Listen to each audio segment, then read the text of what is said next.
August 19, 1944. Wehrmacht headquarters, East Prussia. General Oberst Alfred Jodl reviewed the latest intelligence reports from the collapsing Western Front. His staff had calculated the mathematics of Allied supply lines stretching over 400 m from the Normandy beaches to Patton's spearheading Third Army. The Americans have outrun their logistics.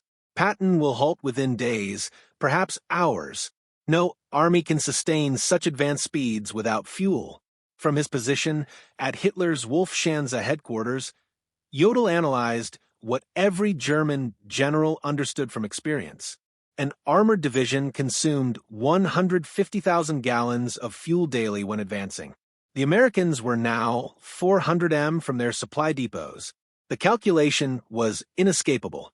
Patton's Third Army would grind to a halt, giving the Wehrmacht time to regroup at the sun, perhaps hold until winter.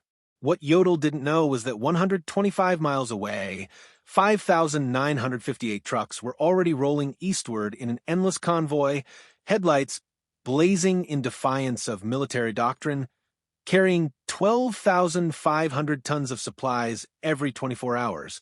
The Red Ball Express, a logistics operation so audacious that German military science had never conceived it possible, was about to shatter every assumption about mechanized warfare. Within 72 hours, Patton's supposedly immobilized tanks would crash through German positions at the Senator. Within a week, they would liberate Paris. Within a month, they would stand at the German border. The Wehrmacht's finest military minds were about to receive a lesson in American logistics that would redefine their understanding of modern warfare. Delivered by 23,000 truck drivers, 75% of them African-American, who turned a one-way highway system into the most efficient military supply line in history. The German General Staff's confidence in American logistical failures stemmed from decades of military experience and recent observations. The Wehrmacht had pioneered Blitzkrieg, revolutionized combined arms warfare, and understood intimately the tyranny of supply lines. Their own campaigns had repeatedly stalled when logistics failed to keep pace with tactical success. In Russia, the Wehrmacht's advance had founded not from Soviet resistance initially, but from the simple inability to supply forces across vast distances. German trucks broke down on Russian roads. Horse-drawn wagons, still 80% of German military transport, couldn't match the speed of Panzer spearheads. Railway gauge differences meant supplies piled up hundreds of miles from the front. General de Panzer Trooper Heinrich von Lettwitz, who would command 47 Panzer Corps from September 1944, had written in July, "The Americans face the same logistical impossibility we faced in Russia. Their mechanical advantage becomes a disadvantage. Machines require fuel, ammunition, parts. They have advanced 400 miles in 30 days. History teaches us what comes next. Paralysis." German intelligence meticulously tracked American consumption rates. A single Sherman tank burned 0.5 MP gallon on roads, far worse cross-country. An infantry division required 700 tons of supplies daily. An armored division needed 1,000 tons. Patton commanded 12 divisions advancing on a 60 m front. The mathematics seemed irrefutable. 12,000 tons daily transported 400 m from the beaches over damaged roads through a transportation network the Germans had systematically destroyed during their retreat. General Major Siegfried Westphal, who would become Chief of Staff to Field Marshal von Rundstedt in September, calculated on August 20th, even if the Americans possessed unlimited trucks, which they don't, and perfect roads, which they don't, and no mechanical failures, which is impossible, they still couldn't sustain Patton's advance more than another 48 hours. Physical laws cannot be violated, not even by American industry. At 2:00 p.m., on August 25, 1944, in a requisitioned French chateau near Lay, Lieutenant Colonel Lournayers of the Motor Transport Service faced a room full of skeptical officers. The math they presented was stark. Patton's Third Army was consuming supplies faster than any army in history, advancing at speeds that defied all logistical planning. Traditional supply methods, railway transport, scheduled convoys, depot-to distribution had collapsed under the strain. Gentlemen, heirs announced, we're going to create a one-way highway from Cherbourg and the beaches to the front lines. Every vehicle will run 20 hours out of 24. No stopping except for gas and emergencies. We'll move 12,500 tons daily minimum. The name came from railway terminology. A Red Ball freight was an express shipment that took priority over everything else. The Red Ball Express would operate on the same principle. Absolute priority, no delays, no exceptions. The technical specifications defied German military doctrine. 2 parallel, one-way highways, 1 for loaded trucks going forward, 1 for empties returning. 24-hour operations with headlights blazing, abandoning blackout discipline. No stop policy except for fuel and mechanical failure. 5-minute convoy intervals, maintaining 35 miles per hour average speed. Mobile maintenance units every 50 m. MP checkpoints removing any vehicle below 25 miles per hour. Colonel Charles O. Thrasher, commanding the Advanced Section of ADSE, Advanced Section Communication Zone, reviewed the projected numbers. We need 140 truck companies, 5,958 vehicles minimum, operating at 90% availability. That's impossible by any logistics textbook ever written. Yet within 36 hours, the impossible was operational. On August 26, 1944, drivers from the 3916 Quartermaster Truck Company climbed into their GMC CCKW 2.5-ton trucks, nicknamed the Deuce and a Half, loaded with 105mm artillery shells bound for Patton's guns at Melun, 300 miles east. The demographic composition of the Red Ball Express would have stunned German racial theorists. Of the 23,000 drivers who would eventually operate the route, approximately 75% were African-American soldiers serving in a still segregated army. These men, who couldn't eat in white restaurants or use white facilities in much of America, were keeping the most celebrated white general's army in motion. The drivers developed their own culture within hours. They painted slogans on their trucks. Patton's Blood Bank Hitler, here we come. Detroit to Berlin Express. They created their own traffic rules. Slower vehicles pulled off immediately. Mechanical failures were pushed into ditches. Any truck below 20 miles per hour was considered a roadblock. By August 28th, German reconnaissance units began reporting something unprecedented. Units from Aufklärung 116 radioed from positions overlooking the main Red Ball route. Continuous vehicle column. Headlights visible for 20 kilometers. No spacing, no blackout discipline. Estimate 1,000 vehicles per hour. Americans have abandoned all military precaution. This violated everything German military doctrine taught. Headlights at night invited air attack. Continuous columns presented perfect artillery targets. No spacing between vehicles meant a single disabled truck could halt an entire convoy. Yet the Americans seemed unconcerned. General Lieutenant Edgar Feuinger, commanding the 21st Panzer Division, personally observed the Red Ball Express from concealed positions on August 30th. His report to Army Group B headquarters reflected growing alarm. The enemy operates a supply system beyond our comprehension. Vehicles pass at 30-second intervals, day and night, without pause. They don't hide, don't disperse, don't follow any rules we understand. It's not military science. It's mass production applied to warfare. What the Germans couldn't understand was that American logistics operated on different principles entirely. Where German doctrine emphasized concealment, Americans relied on volume. Where Germans conserved vehicles, Americans assumed 20% mechanical failure and planned accordingly. Where Germans followed strict military procedure, Americans improvised continuously. The numbers achieved by the Red Ball Express defied German calculations of what was logistically possible. First week, August 25th to 31st, 1944. 89,939 tons of supplies delivered. Daily average, 12,848 tons. Round-trip distance, 686 miles. Vehicle rotations, 5,958 trucks making 5 trips daily. Fuel consumed by the operation itself, 300,000 gallons. German logistics specialists captured these numbers from American documents and dismissed them as propaganda. But the numbers were real, and they were accelerating. By September 5th, the Red Bull Express had established a rhythm that seemed impossible to German logistics officers who still relied on horse-drawn wagons for 80% of their transport. Convoys departed every 5 minutes from the western terminus. Average convoy 67 vehicles. Load per vehicle 5 tons standard, 7 tons frequent overload. Time to cover 350 miles one way, 14 hours average. Turnaround time at each end, 2 hours. Vehicles in constant motion, 5,000 at any given moment. The Red Ball Express generated innovations hourly as drivers and mechanics solved problems German military science considered insurmountable. When trucks broke down, approximately 1,800 daily mobile maintenance units performed repairs on the roadside. Mechanics developed a triage system, 15 minutes to fix or push it off the road. Parts were cannibalized from vehicles deemed unrepairable.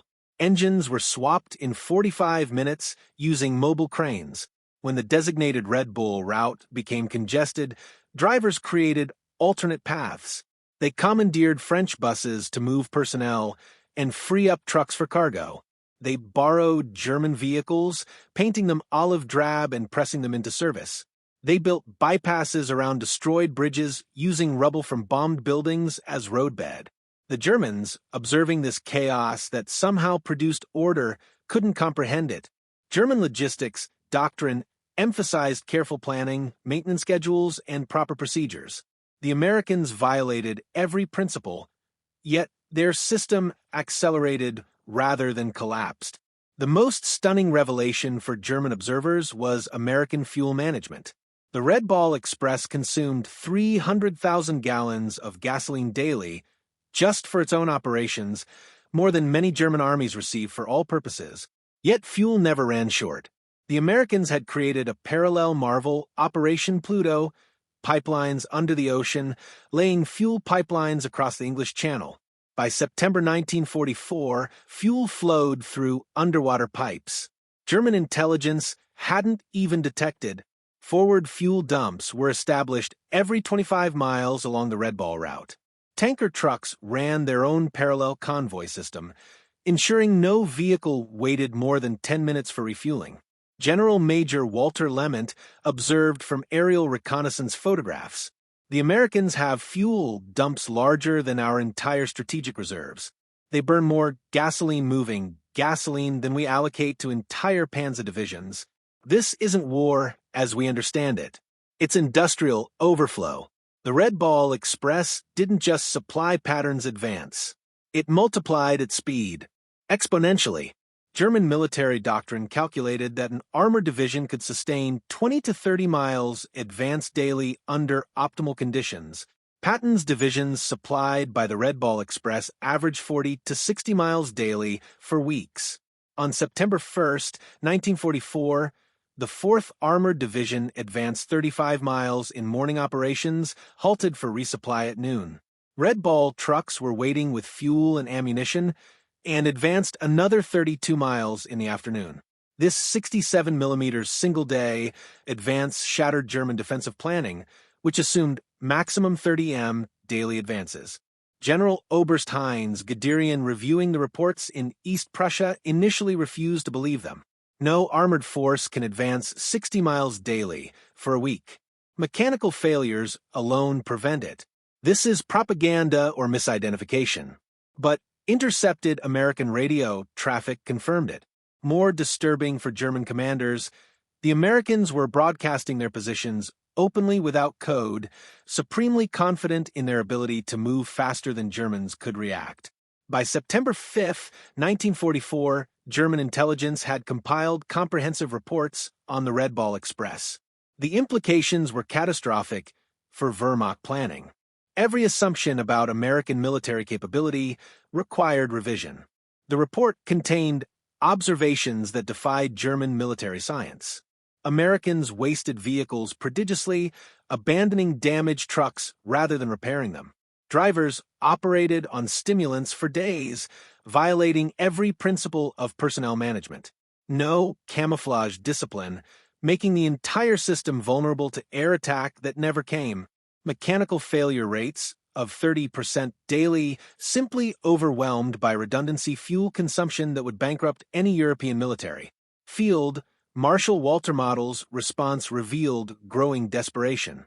If these reports are accurate, we face not a superior army, but a superior civilization. They make no effort to hide because they don't fear us. They waste resources because they have infinite resources. We cannot defeat this with military tactics. The Red Ball Express drivers paid a physical price German observers couldn't see. Drivers operated for 72 straight hours, hallucinating from exhaustion and benzodrine. Accidents killed 300 drivers in the Red Bull's operational period. Trucks collided in fog, overturned on damaged roads, burned when overheated engines ignited. Yet morale remained extraordinarily high. These men, mostly African-Americans, denied equal rights at home, understood they were making history. They were proving Hitler's racial theories wrong with every mile driven, every ton delivered. Captured German officers provided eloquent testimony to the Red Bull Express's impact. Hans von Luck, taken prisoner in September 1944, told interrogators, "We knew we'd lost when we understood your supply system. You violate every rule. Waste fuel, abandon vehicles, exhaust drivers, yet succeed through sheer volume. You've industrialized warfare beyond our comprehension." The psychological impact on German forces was devastating. Wehrmacht soldiers could hear American trucks all night, every night. Endless motors, endless supplies. They had 3 rounds per rifle, while Americans were bringing millions of rounds. The sound itself became psychological warfare. The vehicles themselves amazed German engineers. The GMCC CKW 21/2-ton truck, the backbone of the Red Ball Express, represented mass production perfection. General Motors had produced over 500,000 of these vehicles by war's end, more trucks than the entire German military possessed of all types combined. The trucks featured innovations Germans hadn't implemented: all-wheel drive as standard, not exception, automatic tire inflation systems, waterproofing that allowed 30 inches forwarding, engines that ran on low-quality fuel without modification, heaters that actually worked in winter. More stunning was American maintenance philosophy. Where Germans rebuilt engines, Americans replaced them. Where Germans rationed parts, Americans discarded entire vehicles for minor problems. Where Germans had master mechanics, Americans had thousands of competent mechanics who could perform 80% of repairs. As the front moved east, the Red Ball Express adapted with speed that stunned German planning officers accustomed to weeks of preparation for major logistics changes. When the original route to Chartres became insufficient, Americans created Red Ball Express extensions overnight. White Ball Express, Rouen to Paris. Green Diamond, Cherbourg to railroad transfer points. Red Lion, Bayeux to Brussels. A BC, Antwerp, Brussels, Charleroi. Each new route was operational within 48 hours of conception. German staff officers required weeks to plan similar operations. The Americans simply painted new markers, assigned trucks, and started rolling. The predominance of African-American drivers in the Red Ball Express created cognitive dissonance for German racial theorists. Nazi ideology declared blacks inferior, incapable of technical tasks, lacking initiative. Yet, these drivers were performing logistics miracles that German forces couldn't match. The African-American soldiers understood the irony. They knew what the Nazis thought of them, which made them drive even harder. Every mile they drove proved Hitler wrong. They were fighting racism with truck keys, defeating Nazi ideology through superior performance.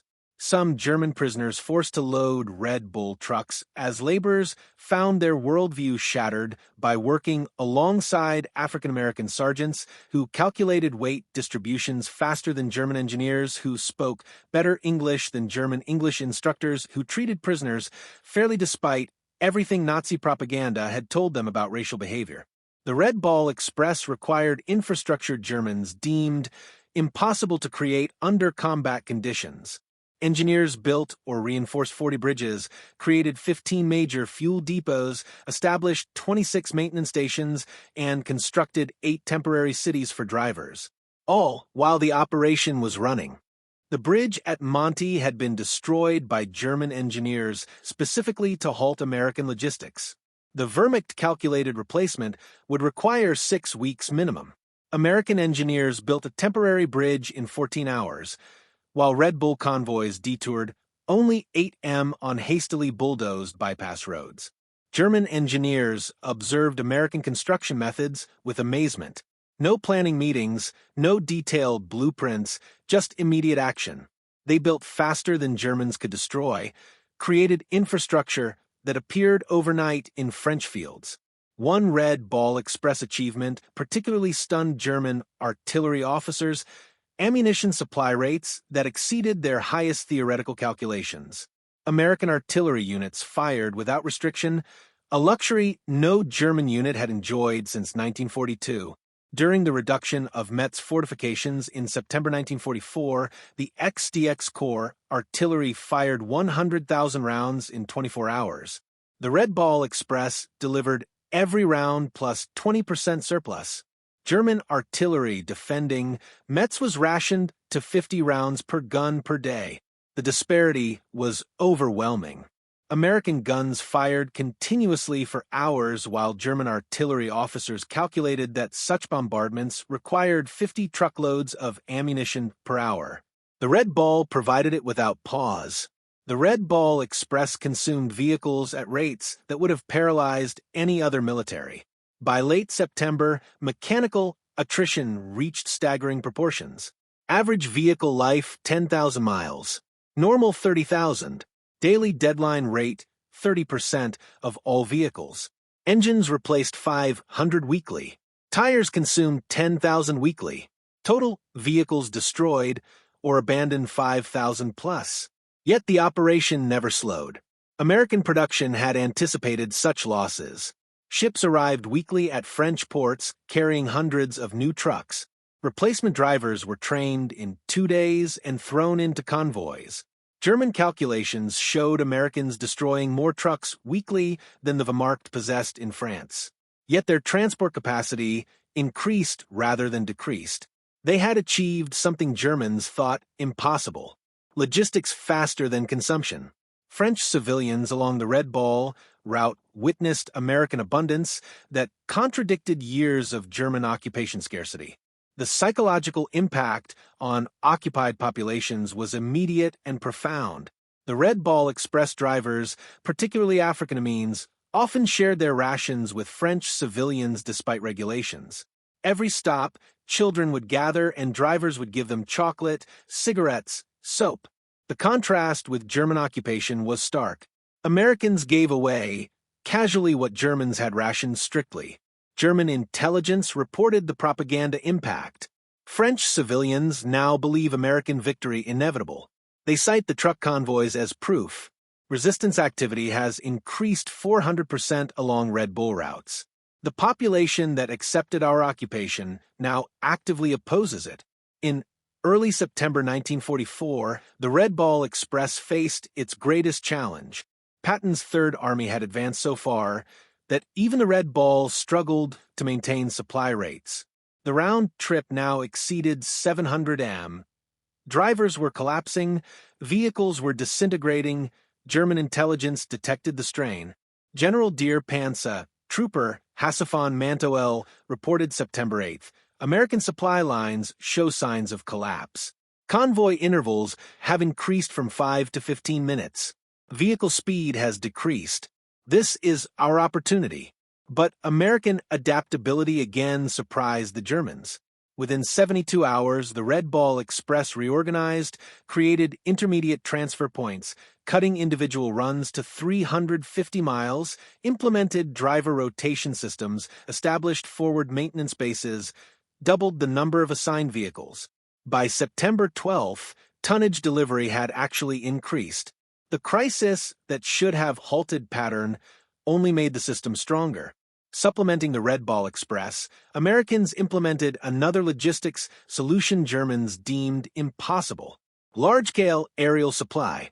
C-47 transport aircraft began delivering critical supplies directly to forward units, each aircraft carrying 3 tons. On September 16, 1944, Wehrmacht observers counted 900 transport flights in a single day, delivering 2,700 tons by air. The Luftwaffe, at its peak, had managed 300 tons daily to Stalingrad and considered that a maximum effort. The Americans used transport aircraft like trucks, no fighter escort concerns, no fuel limitations. They assumed losses and overwhelmed them with numbers. The Wehrmacht couldn't compete with this industrial arithmetic. The Red Ball Express operated under command principles that violated German military hierarchy. Junior officers made decisions reserved for generals in the Wehrmacht. Sergeants commanded operations larger than German colonels managed. This decentralization baffled German observers. American logistics operated without apparent central control. Every lieutenant acted like a general, every sergeant like a colonel. Chaos should have resulted. Instead, they achieved efficiency. The Wehrmacht couldn't match with rigid hierarchy. By October 1944, advancing rail heads began to reduce Red Ball Express requirements. The operation that was supposed to last 10 days had continued for 82 days, delivering 412,000 tons of supplies over 122 million ton-miles. German commanders, now fighting on their own borders, reflected on what they had witnessed. Field Marshal Model wrote in his final report, "We were not defeated by American tanks or planes primarily. We were defeated by American trucks." The Red Bull Express proved that in modern war, logistics is strategy. The transition to rail transport was itself a marvel. American railroad engineers had reconstructed 1,000 m of destroyed French rail lines while the Red Ball was running. They laid new track faster than Germans had destroyed it, often using captured German rail equipment. The final Red Ball Express statistics defied every German calculation of logistical possibility. 82 days of operation, 412,193 tons of supplies delivered, 222 million ton-miles, 5,958 vehicles average, peak 7,000, 23,000 total drivers employed, 700,000 gallons of fuel consumed daily, 40,000 tons of ammunition delivered to Patton alone, 15 million rations transported, 135,000 medical supply tons. Reviewing these figures in captivity, German officers admitted they had calculated American logistics based on European precedent. They had multiplied their best performance by 3 and assumed that was American maximum. They were wrong by a factor of 10. Beyond tonnage and distance, the Red Ball Express achieved something more profound. It destroyed German faith in their own military superiority. Wehrmacht officers who had dismissed Americans as soft and mechanically dependent watched those same Americans achieve logistics miracles through determination and industrial abundance. German prisoners of war would stand silent at prison camp fences, counting passing Red Bull trucks. Some wept. They understood what it meant. Not just that Americans could supply their armies, but that they could waste more than Germans could produce. They were watching their worldview collapse, one truck at a time. The Red Bull Express forced an unexpected racial reckoning within the American military itself. The operation's success depended overwhelmingly on African American soldiers who were still segregated, denied equal treatment, and barred from combat roles. General Eisenhower, visiting Red Ball operations in September 1944, witnessed the contradiction firsthand. His aide, Captain Harry Butcher, recorded, "The general stood watching colored drivers who'd been at it for 20 hours straight. He said, 'These men are winning the war as surely as any infantry. We need to reconsider many things.'" The success created pressure for integration that contributed to military desegregation. 3 years later, African American soldiers had proved in France what they always knew. Given the tools and opportunity, they would match anyone. The Red Ball was their combat, and they won it decisively. German racial theorists struggled to explain the contradiction. SS racial science publications simply stopped mentioning American logistics operations. The evidence was too overwhelming to deny, too damaging to acknowledge. German military engineers studied Red Ball Express operations intensively after the war. The lessons revolutionized logistics thinking worldwide. Volume overcomes inefficiency. Mechanical redundancy eliminates vulnerability. Decentralized execution enables speed. Standardization multiplies capability. Human endurance has limits, but they're higher than assumed. General Franz Halder, former chief of the German General Staff, wrote in 1950, "The Red Ball Express proved logistics determined strategy, not vice versa." Americans understood this. We learned it too late. Among the 23,000 Red Bull drivers, individual stories of heroism emerged that Germans found incomprehensible within their military framework. These were verified accounts from military records. Corporal John L. Houston drove continuously for 48 hours, delivering ammunition to the 2nd Armored Division at Camera, falling asleep at the wheel 3 times, but continuing after being revived by other drivers. Private Booker T. Washington's truck caught fire from overheated brakes while carrying medical supplies. Instead of abandoning it as procedure required, he drove the burning vehicle 2 miles to a field hospital, jumping out as flames reached the cab. The supplies saved wounded soldiers from both armies. These stories, multiplied thousands of times, revealed American military culture to observing Germans. Individual initiative, calculated risk-taking, and mission accomplishment over regulatory compliance. Desperately, German forces attempted to create their own version of the Red Ball Express in late 1944. Operation Greif, during the Battle of the Bulge, included plans for captured American trucks to create German supply lines. The effort failed immediately. German drivers couldn't maintain American speeds. German mechanics couldn't repair American equipment fast enough. German fuel supplies couldn't sustain the consumption rates. Most fundamentally, Germans couldn't replicate the American attitude of unlimited resources. Obstany commanding the operation reported, "We captured 50 American trucks. Within a week, 30 were deadlined. Americans would have replaced them. We tried to repair them. That difference explains our defeat." The winter of 1944-45 provided the Red Ball Express's ultimate test.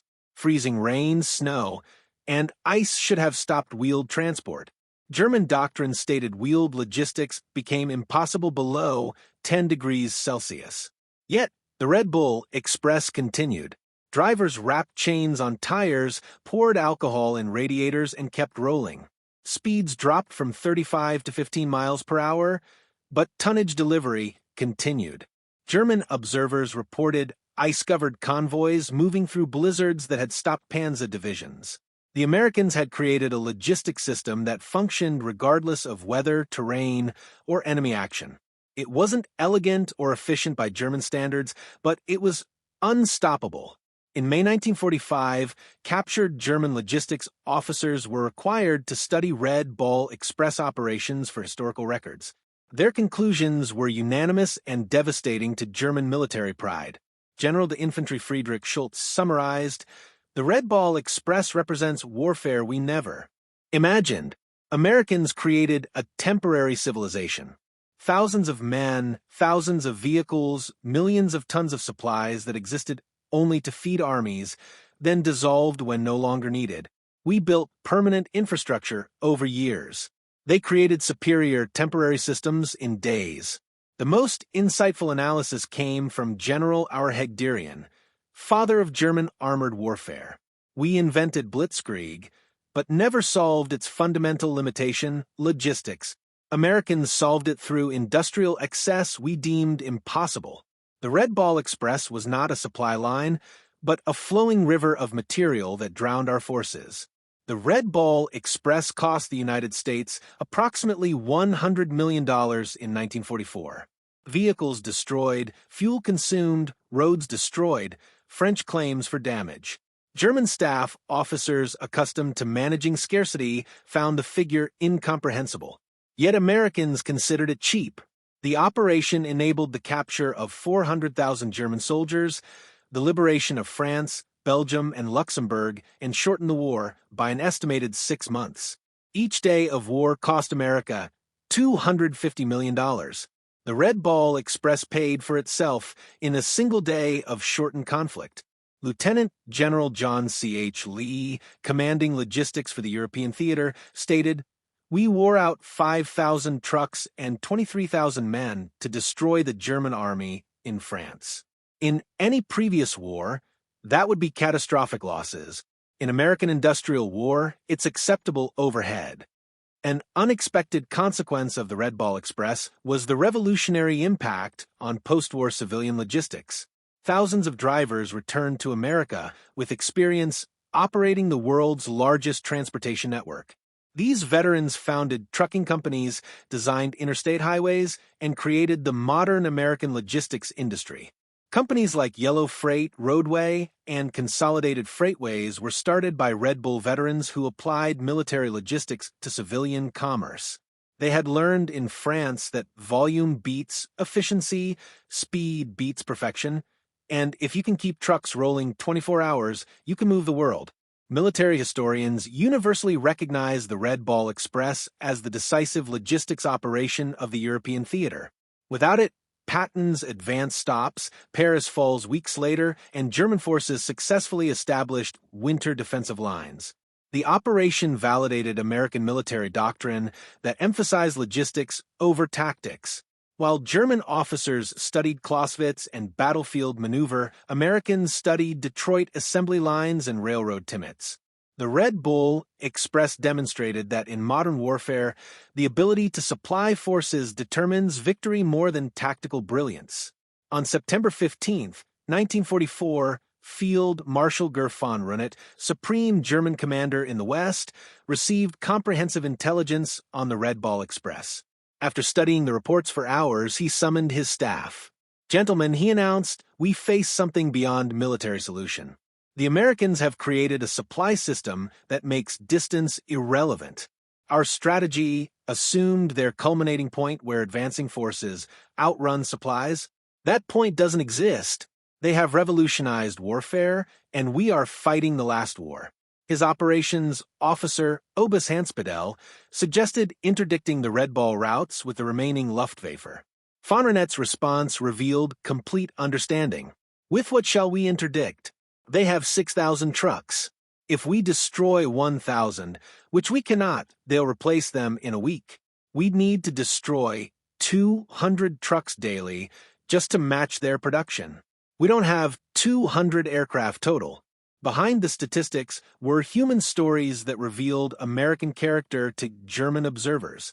Drivers who hadn't slept for 3 days, refusing relief because their trucks might not make it through. Mechanics working in freezing rain to keep convoys rolling. Teenagers lying about their age to drive trucks.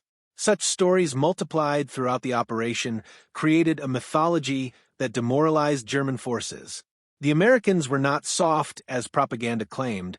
They drove themselves harder than Germans drove horses, but they did it voluntarily, not from fear. This made them more dangerous than German doctrine had understood. The Red Ball Express became unintentional propaganda more powerful than any planned operation. German soldiers could hear the convoys at night, endless streams of motors that never stopped. The sound itself became psychological warfare. German units reported hearing ghost convoys that demoralized troops as effectively as actual logistics. The knowledge that Americans had unlimited supplies while Germans rationed their last ammunition created despair that undermined combat effectiveness. American psychological warfare units recognized the impact. They began broadcasting truck engine sounds toward German lines when actual convoys weren't present. German units reported these phantom convoys as real, demonstrating the psychological damage the Red Ball Express had inflicted. In November 1944, with rail lines partially restored, the Red Ball Express was officially discontinued. But its methods had revolutionized military logistics permanently. The concept of continuous, high-volume, wasteful but effective supply became American military doctrine. The final innovation was the speed of dissolution. The massive operation, 23,000 men, 6,000 vehicles, hundreds of installations disappeared in 72 hours. Troops reassigned, vehicles redistributed, routes returned to civilian use. Germans required months to create smaller operations and years to dissolve them. Americans built what they needed, used it, discarded it, and built something better. When German generals surrendered in May 1945, many cited the Red Ball Express specifically as demonstrating the hopelessness of continued resistance. General der Panzer, Trooper Hasefon Mantoil, stated at his interrogation, "When we understood your logistics capacity, we knew the war was lost. You could supply armies faster than we could. Destroy them." The Red Ball Express was a weapon against which we had no defense. Field Marshal Albert Kessler, among Germany's most competent commanders, was asked what most surprised him about American forces. His answer: "Not your tanks, not your planes, but your trucks. The Red Ball Express showed us that you had militarized your entire society's production capacity. We were fighting your factories, not just your soldiers." The final statistics of the Red Ball Express stand as testament to American industrial warfare. Total cargo delivered 412,193 tons. Total distance covered 122 million ton-miles. Trucks employed 5,958 daily, average 7,000 peak. Drivers involved 23,000 total. Operating days 82. Fuel consumed 57 million gallons. Tires worn out 180,000. Vehicles destroyed 5,000 plus. Cost $100 million. German divisions defeated through supply advantage 47. Estimated war days shortened 180. These numbers tell a story that transcended military operations. They represent the moment when warfare changed forever, when industrial capacity became more important than tactical brilliance, when logistics determined strategy rather than serving it. In 1994, on the 50th anniversary of D-Day, the United States Postal Service issued a commemorative stamp honoring the Red Ball Express at the National Postal Museum in Washington, D.C. The ceremony recognized the operation that had been overshadowed by combat operations, but proved equally decisive in Allied victory. Veterans who attended spoke of their pride in an operation that proved American industrial might and individual determination could overcome any obstacle. They had driven through exhaustion, through mechanical failure, through weather that stopped armor. They were black soldiers, mostly segregated, discriminated against, denied recognition during the war, but they had delivered victory at 35 miles per hour. The Red Ball Express proved that in modern warfare, logistics is not support. It is the main effort. The operation demonstrated that industrial democracy could mobilize resources on a scale that totalitarian efficiency couldn't match. German generals who had laughed at American logistics were silenced by 6,000 trucks delivering 12,500 tons daily across 700 m of liberated France. They had assumed Americans would follow European precedent, conserve resources, advance cautiously. Instead, Americans created a logistics tsunami that drowned German forces in Allied abundance. The operation's success came not from military genius, but from American characteristics Germans never understood: industrial excess, mechanical aptitude, improvisational skill, and, most importantly, the initiative of individual soldiers who made independent decisions that in the Wehrmacht would require field marshal approval. In his memoirs, General George S. Patton, whose Third Army was the primary beneficiary of the Red Ball Express, wrote the ultimate tribute. The truck drivers of the Red Ball Express deserved as much credit for the defeat of Germany as any combat unit. They drove through exhaustion, through mechanical failure, through weather that stopped armor. Without them, the Third Army doesn't move. Without movement, we don't win. They were black soldiers, mostly segregated, discriminated against, denied recognition, but they won the war as surely as any rifleman. History must record this truth. That truth stands as the final testament to the Red Ball Express. 23,000 mostly African-American drivers operating 6,000 trucks on a one-way highway to victory achieved what German military science declared impossible. They supplied advancing armies faster than physics should allow, maintained tempo beyond human endurance, and proved that in modern warfare, the side with the most trucks beats the side with the best tactics. The German generals had laughed at American logistics, dismissing it as wasteful, undisciplined, impossible to sustain. 82 days later, those same generals surrendered to armies supplied by the Red Ball Express, finally understanding that American trucks had defeated German tanks, that industrial abundance had overwhelmed military excellence, that logistics had become strategy.